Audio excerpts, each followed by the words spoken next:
So maybe you're someone who is finally ready to jump in on Instagram and to grow your account from scratch, and you want the best tips in order to do that. Or maybe you're just someone who has an Instagram account who feels like their account's a little bit maybe dead, and you need some ideas on how to jumpstart it and get it growing in 2022.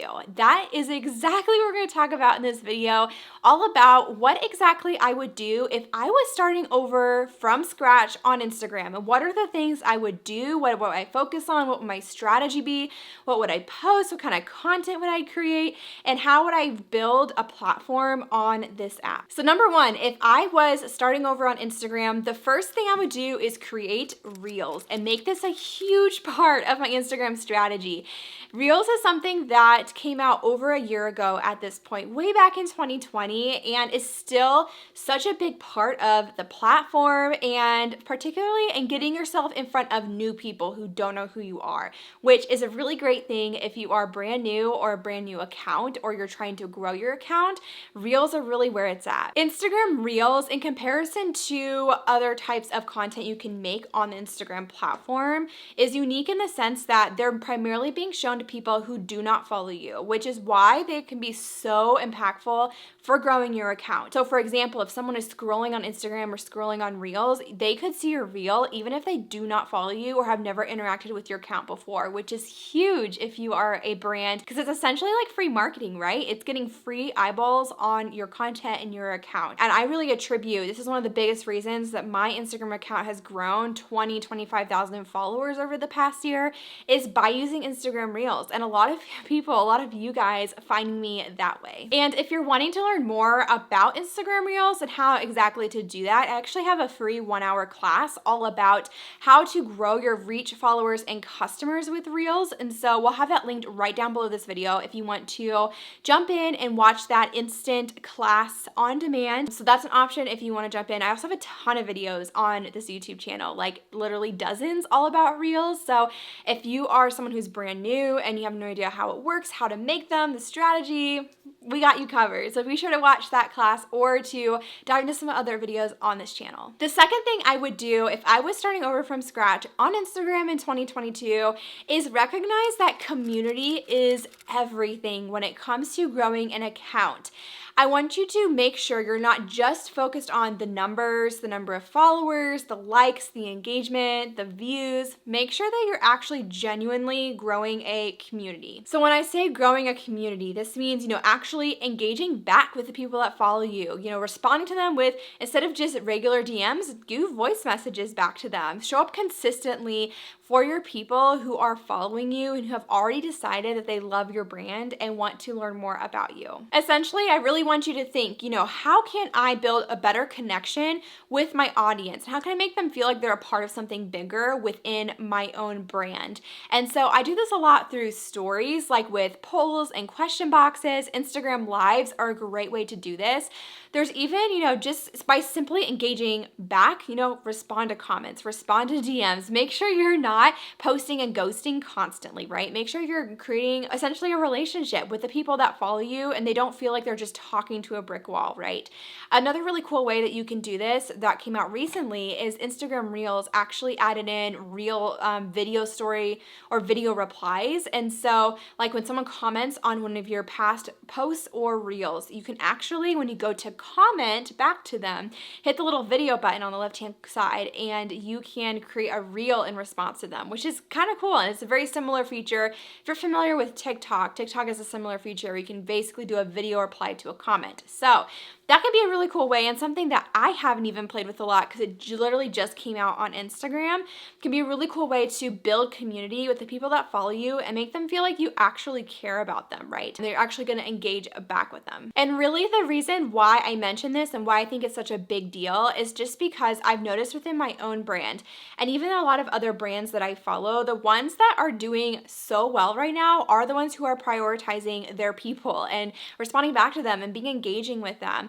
And, I think we can get so focused sometimes on, okay, how do I get more followers? How do I get higher engagement? How do I get more views? And it all comes back down to this, right? Even with reels that are being shown to people who don't know who you are, when you post a reel, the first people who are going to see it are your followers. And if they feel like they're engaged with your account and your brand and you and who you are, they're going to be way more likely to engage with your content, which is only going to help propel you forward and get your content seen by more people, because Instagram's going to see that and think, oh, like these people actually really like this account, and they're going to want to push it out to more people. And so that's why I say community is so important. And I think it's more important than a lot of us want to, or a lot of us realize. And we need to make sure that we're focusing on that, especially moving into 2022. The third thing that I would do if I was starting over from scratch is to niche down. And when I say niche down here, it can mean a lot of different things, but essentially at the very least, you want to have a target audience. So, it doesn't mean you have to niche down, say you want to do be an educator on social media marketing. It doesn't mean you have to know out of the gate that you want to educate on YouTube, right? That specific platform. But in general, you want to have an idea, okay, if someone needs help with social media, that's my target audience that I'm going for. So, figuring out your niche, I would do that from day one and make it super obvious what my niche is, why someone should follow me. Essentially, I like to put myself in their shoes, someone who isn't following me, who maybe is visiting my profile for the first time, and think, what would make someone want to hit the follow button? And the first step to that is having a very obvious niche, who I'm speaking to, what my account maybe is all about, and why they should follow along, right? And so you want to make it very, very obvious to potential followers, who you are, what your niche is, and not have it be super random or all over the place. And when it comes to niching too, something that I like to think about is, I think, sometimes we can hear niching and we think that it means we have to put ourselves in this box and that we can never grow outside of the box. But in my opinion, I think you can grow a lot faster if you niche down at the beginning into one small area. And then as your brand continues to grow, it's actually easier for you to then expand outside of this once you have that audience within this niche. And, to grow and to either share about other things or have your account be about other things besides just this one thing that those people are also going to be interested in because they're within this same kind of target audience, right?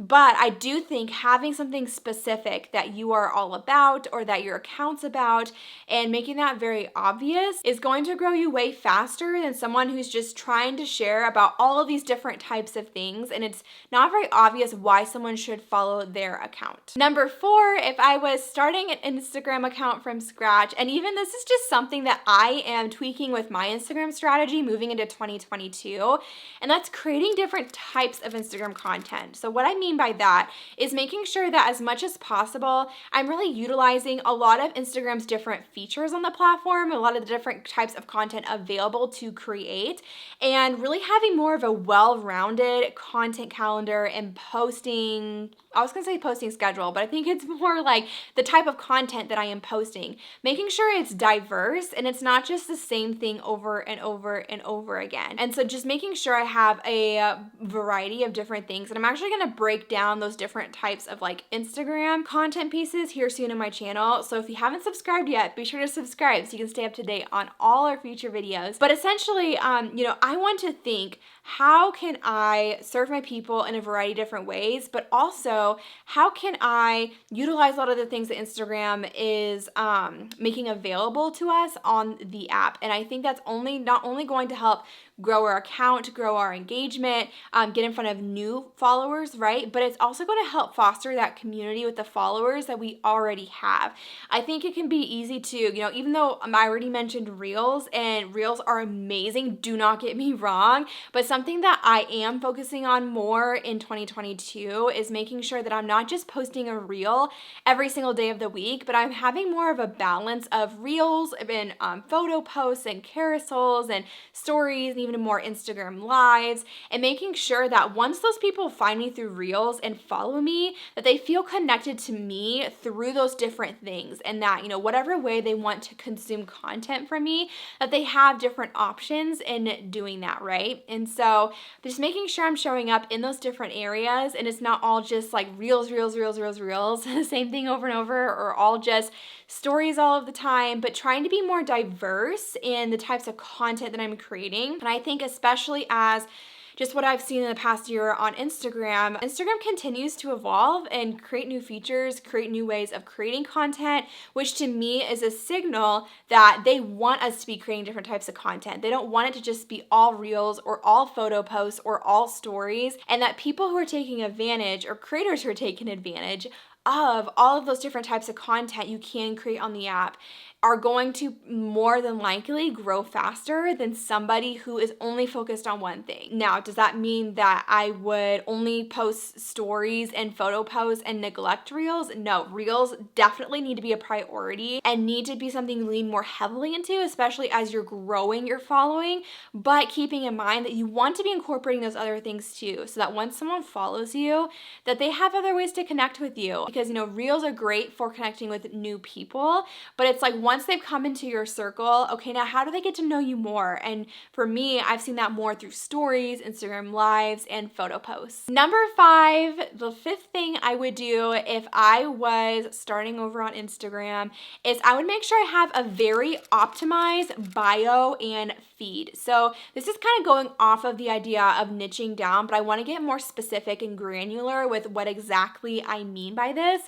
And I want to branch off of that idea of making it very obvious who you are, what it is you do, and making sure that if someone comes to your feed, well, they know within like 5 seconds that you are someone that they want to follow. I think I read somewhere recently that the average person spends about 7 seconds deciding whether or not they want to follow you when they come to your Instagram feed before they tap away. So we have a very short amount of time for people to get a gist of who you are, what you do, what value you can provide to them before they decide to just either follow or go away. So more specifically in your bio, I think this can mean a few different things. Number 1, have an up-close photo of yourself as your profile photo.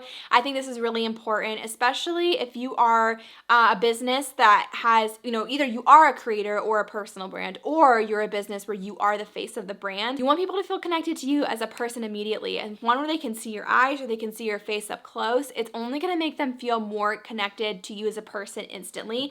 People connect with people. They don't connect with businesses or logos necessarily. And so that's one thing I would do. Number 2 is the first 1 or 2 lines of your Instagram bio needs to include a statement on who you are, what you do, who you serve, something along those lines. For example, in my own Instagram bio, I have just a really simple one-liner that says, helping brands confidently show up with content. And so, it's just a really simple way to instantly tell people hey, I help brands. This is what I do. I help you with content creation.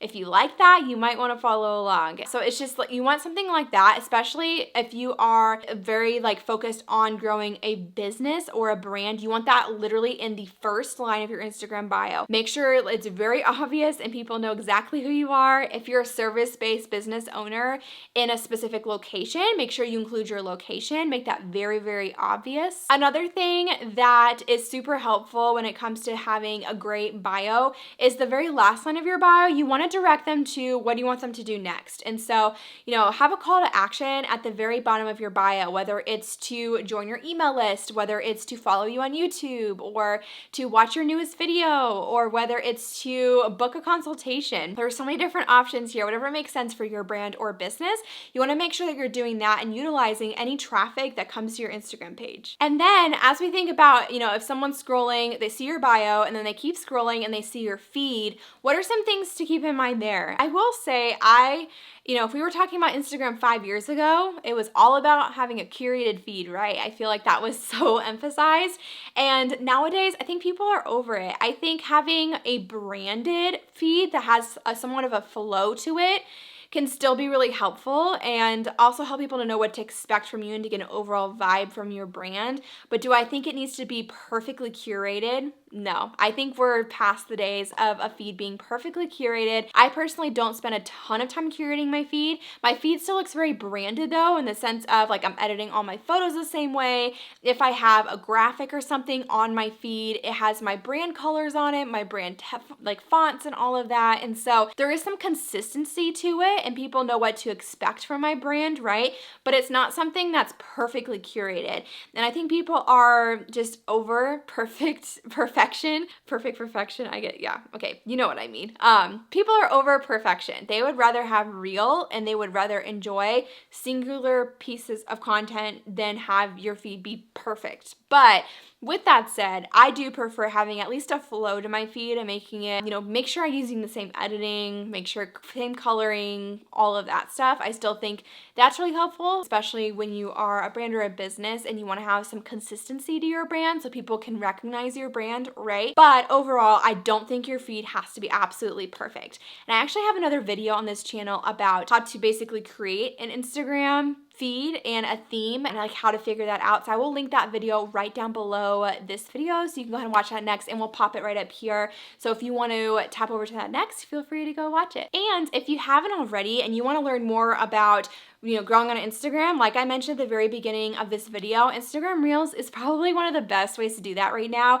And if you haven't signed up for that free class yet, there is a link right below this video where you can do that. And I also want to let you guys know, especially if you have followed me for a while, because I keep forgetting to mention this in a lot of my videos, but I also have a free Facebook community that you can connect with others, who are also subscribe to my channel or are part of my brand in this community who also want to grow in Reels. It's called Reels Growth, and we'll have a link to that Facebook community right below this video too. If you want to join, it's completely free, and you can just connect with other people who are wanting to grow with Instagram Reels, and I also interact sometimes in the group, so you might get a comment or a response from me. So thank you guys again for tuning in. As always, if you've never subscribed to my channel before, please subscribe, because not only does it help to support my channel for these videos getting pushed out to more people, it also helps you guys to stay updated on new videos, because we upload a new video every single Tuesday. My team and I work super hard to get these videos created for you and for you guys to be able to watch them. So we would love for you guys to be following along if you haven't already. So be sure to do that. And yeah, so I guess I'll see you guys next Tuesday with another one. Bye guys.